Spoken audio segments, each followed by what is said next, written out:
Channel 5. Good evening. This is the CBS Evening News. Dan Rather reporting.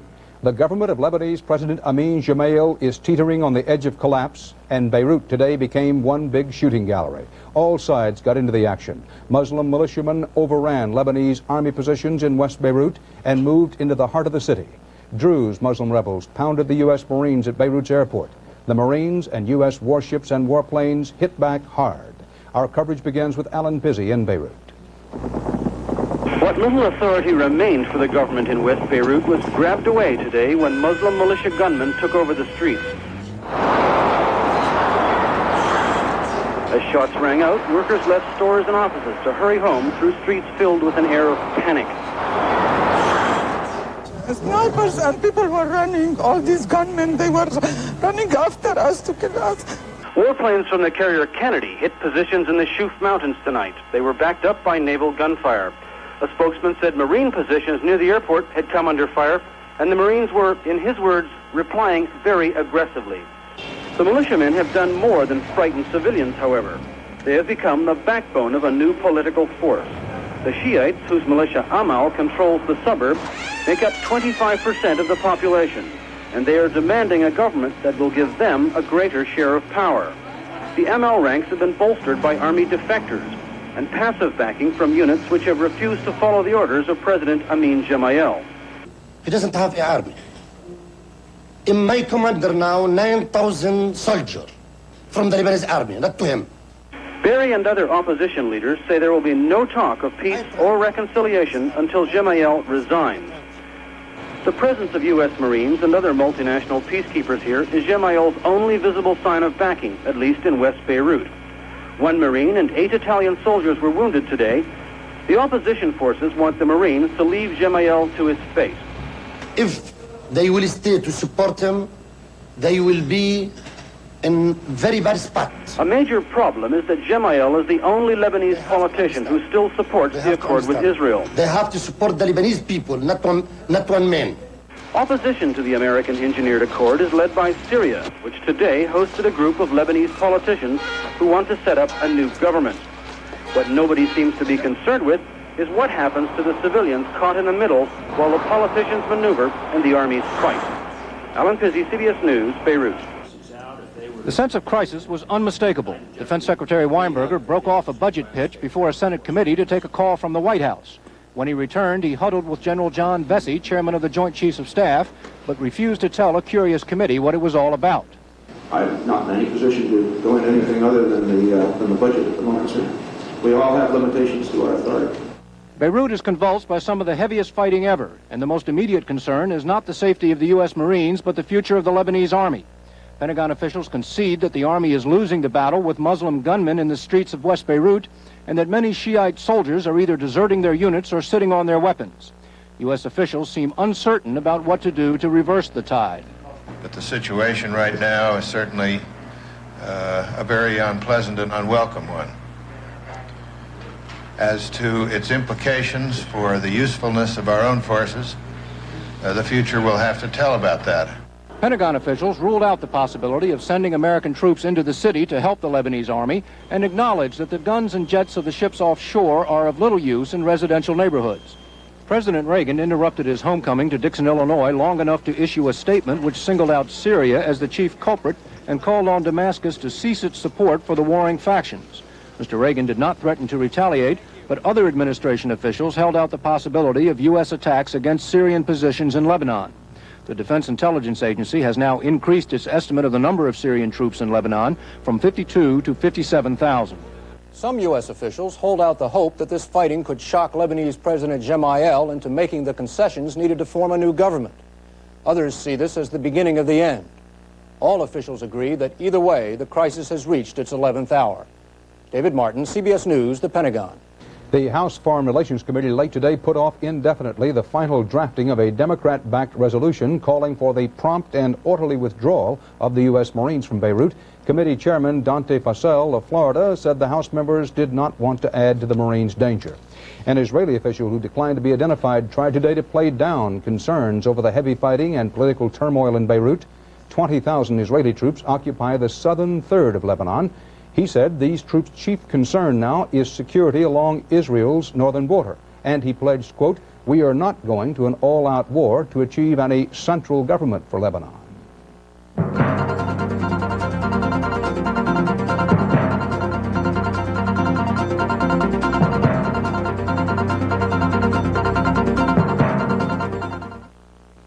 Robert Young. Look closely at this yellow tablet. It's safety coded. If you have arthritis pain like Mary here, this could really help you. This is new safety coded APF, arthritis pain formula. It's safety coded aspirin. Outside, a yellow safety coating protects aspirin sensitive stomachs. Inside, maximum strength aspirin relieves minor pain for hours. So I can take aspirin without all that stomach upset. You can too, with new safety coded APF, arthritis pain formula. The 550 Plymouth Reliant K. Match it, tempo. Reliant K has better gas mileage. Match it. Reliant K, base two-door with optional automatic and power steering. $326 less than Tempo GL. Match it. The 550 Plymouth Reliant K. Backed with a 5-year or 50,000-mile protection plan. Match it if you can. The 550 Plymouth. The best built, best backed American cars.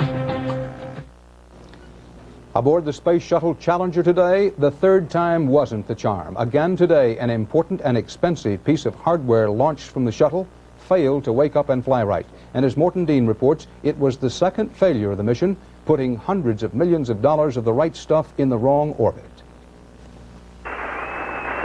It appeared to have been a trouble-free launch from the shuttle's cargo bay. What it was a prelude to yet another major failure on this mission. The attempt today to inject the Palapa B-2 spacecraft into a geosynchronous transfer orbit was an apparent failure. The satellite's booster engine had fired, but it apparently failed to carry the Indonesian satellite where it was supposed to go, into a much higher orbit. It seemed like a recurrence of Friday night's bad dream, when Western Union's satellite suffered a similar fate. Today, the Western Union satellite and its booster were photographed 21,000 miles below their intended orbit. This exclusive videotape was taken by Paul Maley, an amateur astronomer who was a flight controller with Ford Aerospace. The two failed satellites were virtually identical, built by the same U.S. companies and costing over $75 million each. They were insured. The loss of the satellites could prove to be a major setback for the shuttle program. But unless the satellites were damaged in delivery, NASA won't lose any of its $18.5 million cargo fee. NASA's contractual responsibility is only to drop the satellites off in the lower orbit. Morton Dean, CBS News, Johnson Space Center, Houston. The weatherman in Nashville said today, "I guess you'd have to call this winter." He was speaking about a storm that brought record-breaking cold and snow in areas from Alabama to New England. The cold air is expected in Florida tonight, threatening citrus groves already hard hit by December's hard freeze. The storm was linked to 31 deaths in the Midwest over the weekend. Minnesota bore the brunt of the sudden ground blizzard with 15 deaths as wind-blown snow cut highway visibility to zero. That included a family of 6 who died when their van got stuck in the snow near Windham, Minnesota.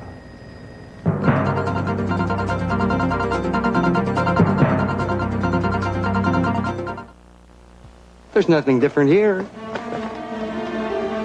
I'd say something's very different here. That something is Kellogg's Fruitful Bran.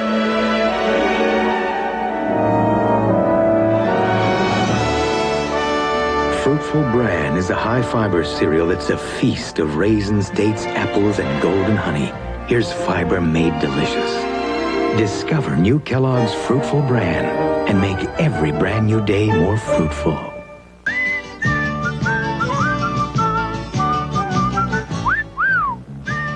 Fresh and clean as a whistle. That's Irish Spring. Fresh and clean as a whistle. Irish Spring's green and white stripes have 2 truly effective deodorants. 2 deodorants. And a fine fresh scent. So you're fresh and clean as a whistle. That's Irish Spring deodorant soap. Gets you fresh and clean as a whistle. Critics within the Reagan administration have zeroed in on Martin Feldstein, the president's chief economist, for publicly expressing concern about huge federal budget deficits. But today, Federal Reserve Board Chairman Paul Volcker expressed similar worries. In his semi-annual report to Congress, Volcker said pressures stemming from the federal deficit work to restrain areas sensitive to interest rates, such as housing, autos, and long-term business capital spending, unquote. Ray Brady reports today's stock market reaction to those warnings. It was the stock market's biggest one-day drop in more than a year. The Dow Jones Industrial Average plummeting nearly 23 points. The volume of trading was heavy, more than 109 million shares, a bad sign on a down day. 45,000. Wall Street was selling because of fears about the huge sums of money Washington will have to borrow to pay for its deficits. The concern is that with government demand for money remaining very high, and with business demand for money probably rising, you could have a situation where not everybody who needs credit can be accommodated. Over the past few weeks, that worry has sent the Dow crashing down more than 100 points. Because if Americans can't get credit, they can't buy the homes, cars, and appliances that would keep the recovery rolling ahead. In Washington, Martin Feldstein, the president's economic advisor, was hopeful Congress and the administration could work out a solution to the deficits. I believe the negotiations can work, are likely to work. I don't think that's yet the perceived view in the financial markets. So I think if that does happen, then we can see those rates coming down more than financial investors currently expect. While the major problems aren't expected to develop until the future, Wall Streeters are pointing out that the government plans to borrow more than $16 billion this week alone. And that, they say, is a new record high. Ray Brady, CBS News, New York. United Auto Workers President Owen Bieber today served notice on General Motors and Ford of the UAW stance when new contracts are negotiated beginning in July. Bieber told a labor relations conference the union will sail into the teeth of this anti-worker gale. He charged, quote, an assault on unions, collective bargaining, and the collective bargaining process stands in the way of improved labor management relations. He said the alleged assault, quote, is being led by the Reagan administration and fought on the front lines by greedy and opportunistic employers. In southwest Washington state today, scientists kept a nervous eye on the Mount St. Helens volcano, which looks ready for its first explosion eruption since March 1982. Increased earthquake activity apparently signals the upward movement of molten rock in the dome-shaped formation of cooling lava. A restricted zone around the volcano was closed today.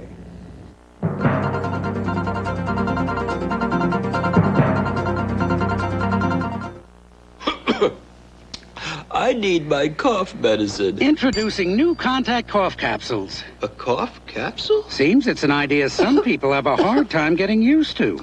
Contact cough capsules?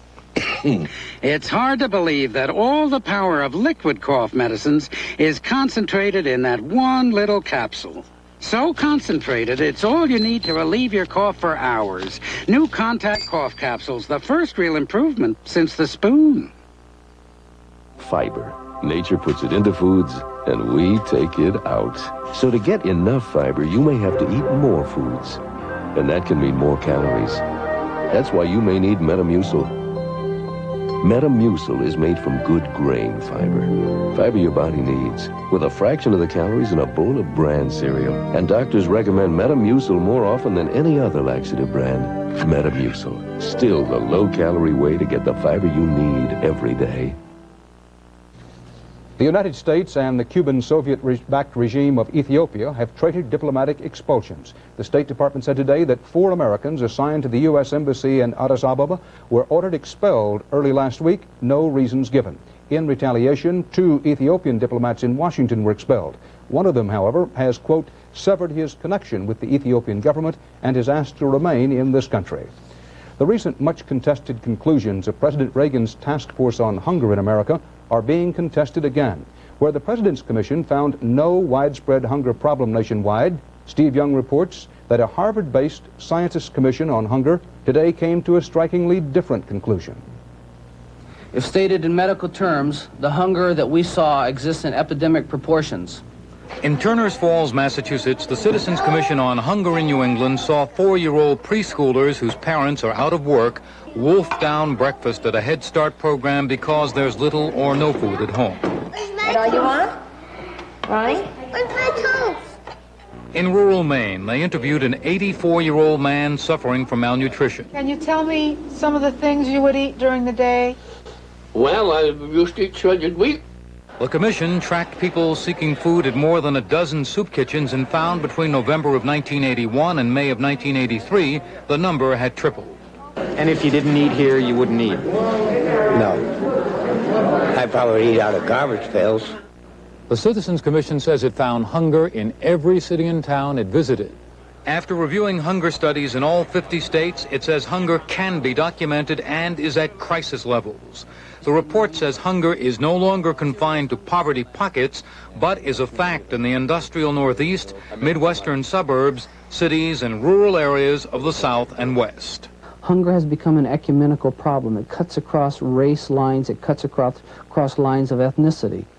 According to the report, at least 13 million Americans are at risk, Americans who live at or below the poverty level and who do not receive food stamps because of cuts in federal funding. This youngster is hospitalized for malnutrition. His working mother has just $60 a month for food. But I wish to me to get well and gain some weight. He was getting too little food and the wrong kind, and at the age of 2, he has the body weight of a 1-year-old. Commission doctors estimate there may be 500,000 malnourished youngsters in this country. Despite the economic recovery, the report finds hunger is continuing to grow at a fairly rapid pace. Oh, how nice to see you. President Reagan's commission said hunger is not rampant. The Citizens Commission takes sharp issue with that.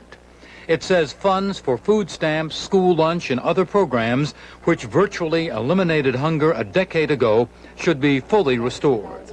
The gravest threat, it finds, is to the very old, like Wendell May, and the young, like Ronnie. Steve Young, CBS News, Turners Falls, Massachusetts. The reaction tonight from an Agriculture Department spokesman: we have not seen the Citizens Commission report, but, quote, the administration stands behind the finding of the President's task force. Fact: overseas travel costs for Congress in fiscal 1983 came to more than $21.6 million. And for the past 4 months, United Press International and the Better Government Association have been looking into congressional expenditures on travel abroad for just 1 week last spring. A trip to Paris Air Show for 142 House and Senate members, spouses, and aides, a trip that cost over $325,000 taxpayer dollars. Where some of the money went? Even though shuttle buses were provided at their hotels, 10 members saw fit to rent chauffeur-driven cars. Taxpayer tab for that, almost $19,000. Examples: Republican Senator John Tower of Texas, Senate Armed Services Committee Chairman, 2 limousines for himself, his wife, and 2 staffers. Cost $5,300. Representative Melvin Price, Democrat of Illinois, rented 2 cars for the House Armed Services Committee contingent. Cost $5,500. And while House and Senate members were drawing $130 in daily expense money from the U.S. Embassy, many of them apparently did not need it for their 4-star meals.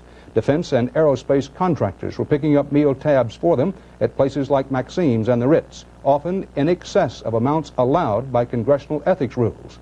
Some who came back from this trip called it excessive and even disgusting. Some others did not see any cause for a fuss.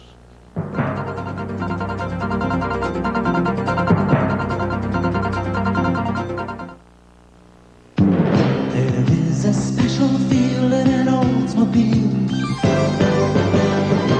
There is a special feeling in Oldsmobile. More than the luxury ride, it's a feeling of pride that you feel inside. This symbol on a new Oldsmobile stands for a very special reputation. This symbol represents a very proud tradition of quality and engineering excellence. A very proud tradition of Oldsmobile excellence. There is a special feeling in Oldsmobile. More than the luxury ride, it's a feeling of pride that you feel inside.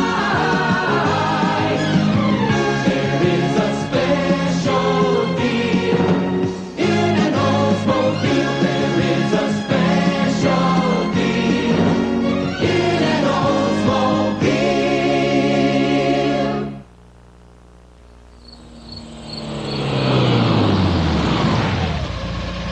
If you want high performance from your tape deck, get the high performance tape.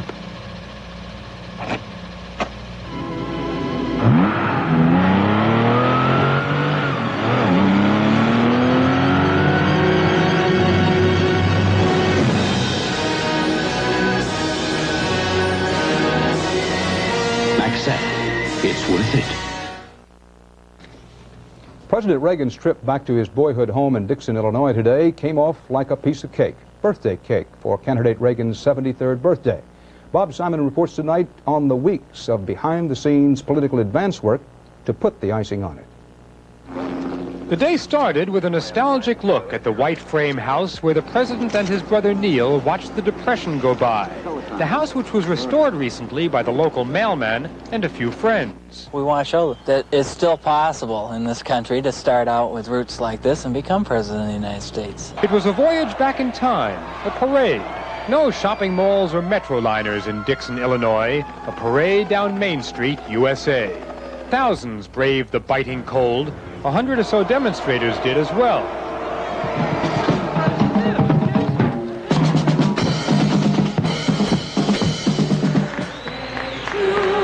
It was a birthday party.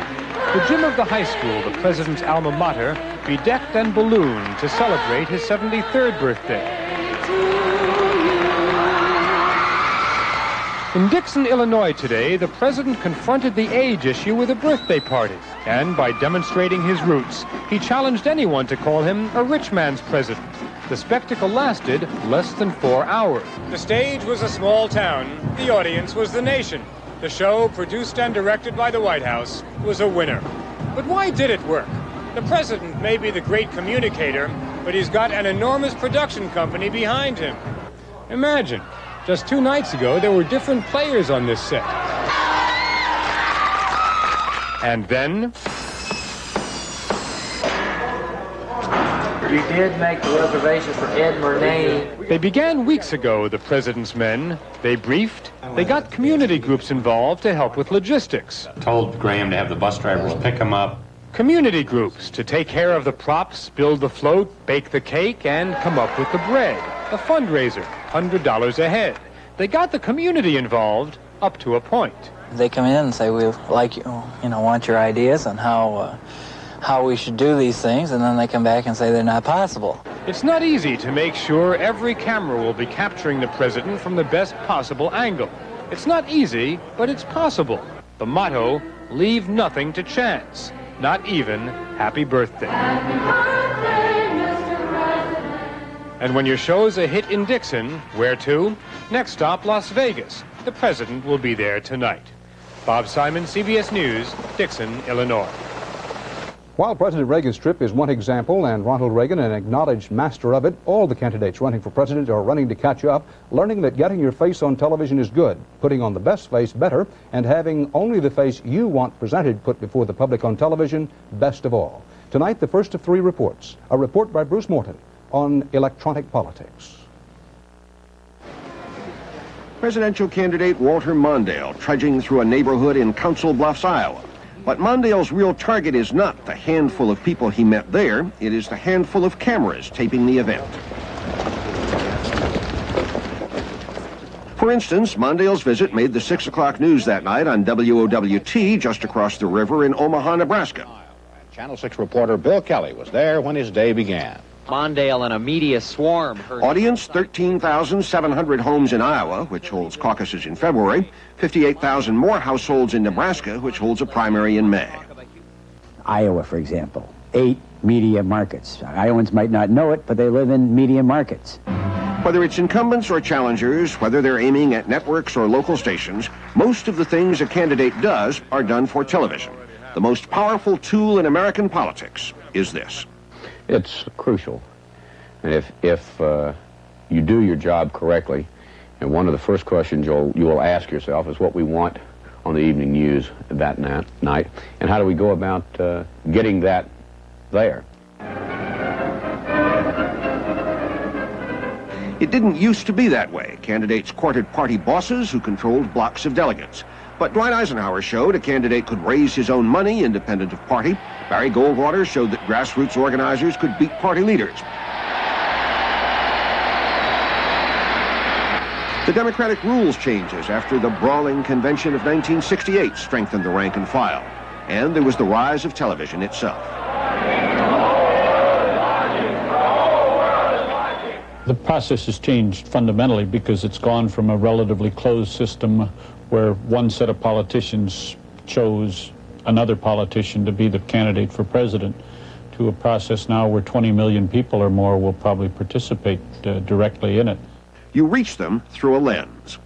In terms of going into a local community, you make sure you make their deadline. The best of all worlds, you get on their evening news live, you go into the studio, so you have to plan your whole day starting from that point and work everything backward. So who controls what's on the news, the reporters or the campaign staff? They've gotten to understand your business better. They're more and more determined to take the choice of what you put on the air out of your hands by only doing one thing that could possibly be defined as news each day, and therefore dictating to you what you put on the air. One of the best ways to make sure you get on what you want on is not to give them anything else. Candidates plan their day around TV, and very often TV responds. Here's John Glenn being interviewed by local TV reporters at the Dallas-Fort Worth Airport. When they're trying to win delegates in Texas, it's news, no matter what they're doing at this point. So more and more events are staged for television. Crowds are always good. It shows a lot of good things about a campaign. Excitement, momentum, there's enthusiasm here. This guy can really draw a crowd, and it's fun. Candidate handlers recognized very early the appetite of television news, television journalism, for moving action picture. And they catered to that.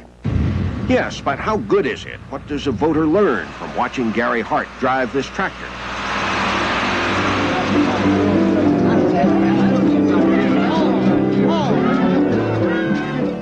What does the voter learn from watching John Glenn be pals with a senior citizens band?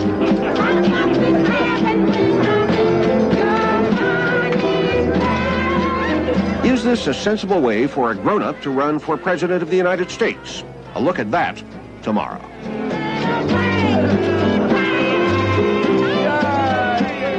Bruce Morton, CBS News, New York.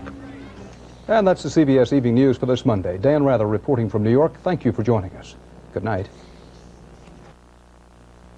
Is your cold medicine complete? Guess not. I took my regular cold medicine, but it's not helping this achy feeling. And I still have this nagging cough. Next time, try Cotylenol. It's complete cold medicine with the decongestant for stuffy heads, an antihistamine for runny noses, a cough suppressant, and a pain reliever. Cotylenol. Now that's what a cold medicine's supposed to do. Cotylenol made me feel better all over. Let's go. Cotylenol, complete cold medicine to relieve your complete cold. What does it take to excel? I know the deadline. You'll get it tomorrow. It takes speed, reliability, economy. It takes express mail next day service from the post office. Our 2-pound pack is just $9.35 overnight, and we deliver over 95,000 packages on time every day. Yes, we got them. Oh, and Jerry, thanks. Express mail service. We deliver excellence for less. Love is better the second time around, if you're a coffee lover. When I gave up caffeine, I just knew coffee wouldn't be a pleasure anymore. Then I tried High Point decaffeinated. What flavor. I fell in love all over again. You see, High Point decaffeinated starts with 100% of the whole coffee bean, brews it to the height of flavor and aroma, and captures that just for you. Try High Point and fall in love with coffee all over again. Now available for restaurants.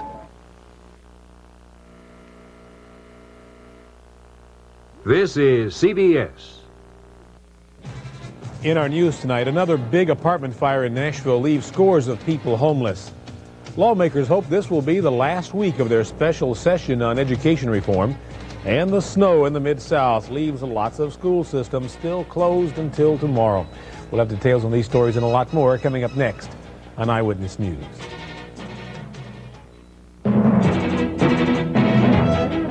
From Television 5, this is Eyewitness News, weather, and sports.